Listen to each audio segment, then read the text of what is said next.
Some people don't struggle to love you. They struggle to meet you. There's a difference. Because being hard to love looks one way. Being hard to control looks another.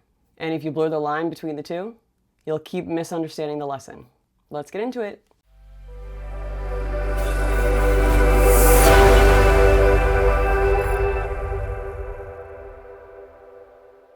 Welcome back to Rebuilt Different. I'm Epiphany Paige. And today we're going to be talking about the difference between being hard to love and being hard to control. If you've ever been called too much, too intense, too deep, too emotional, before you wear that label like a badge or reject it completely, you need to understand what it actually means. Because sometimes being labeled too much is just shorthand for you require effort, you require honesty, you require emotional presence, and not everyone wants to give that.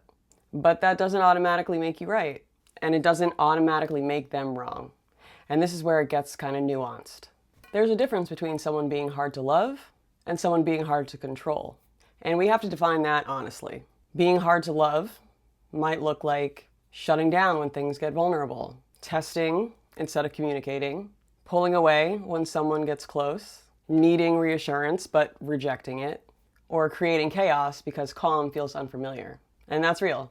And if that's you, that's yours to work on. But that's different from asking direct questions, wanting emotional clarity, expecting consistency, holding boundaries, refusing to pretend you don't see what you clearly see. Those things don't make you hard to love.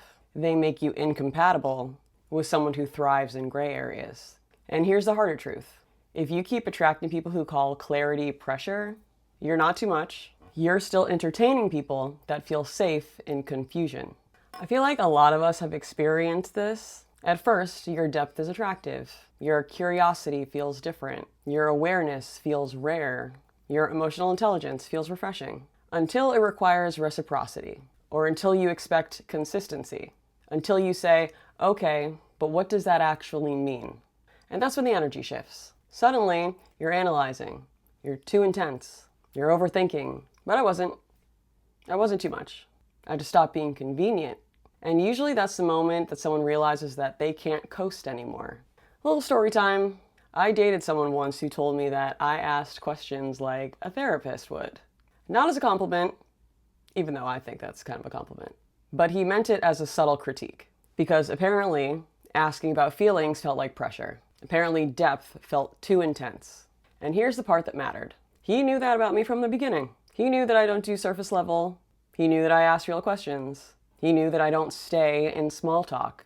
But once those questions required emotional presence, in return, it became a lot.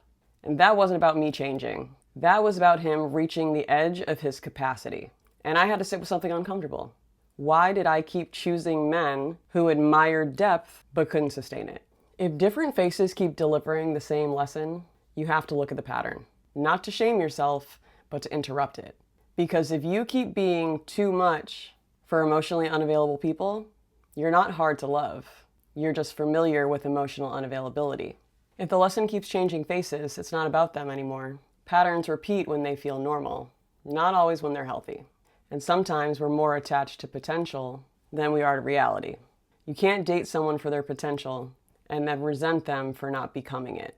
That's not empowerment. That's projection.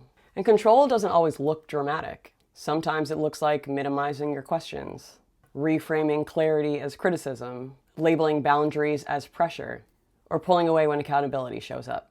Because if someone can convince you that you're being dramatic, they don't have to grow. But again, sometimes it's simply incompatibility, and sometimes we're trying to stretch someone beyond what they're built for. When someone pulls away because you asked a real question, that's data. When curiosity feels like interrogation to them, that's data. When emotional awareness feels like pressure, that's data. You don't need to shrink, but you also don't need to argue with information. If someone feels attacked by clarity, they were benefiting from confusion. And that's not bitterness, that's just observation. You're not hard to love, but you might be hard to keep in ambiguity. And some people don't want clarity, they want comfort. Your job is not to soften your depth, it's to choose people who are not threatened by it. And your responsibility is to stop offering intimacy to people who have not demonstrated capacity. Growth doesn't just change who you are, it changes who you're willing to tolerate. Being called too much isn't always an insult. Sometimes it's feedback, sometimes it's projection, sometimes it's a mirror. The real question isn't, am I hard to love? It's, am I still choosing people who feel safe in confusion? That's where the work is. All right, guys, that's been another episode of Rebuild Different. Thanks for watching. If this episode hit, send it to someone who's tired of being labeled too much. Also, like, subscribe, and comment if this hit you in the feels. And I'll see you next week.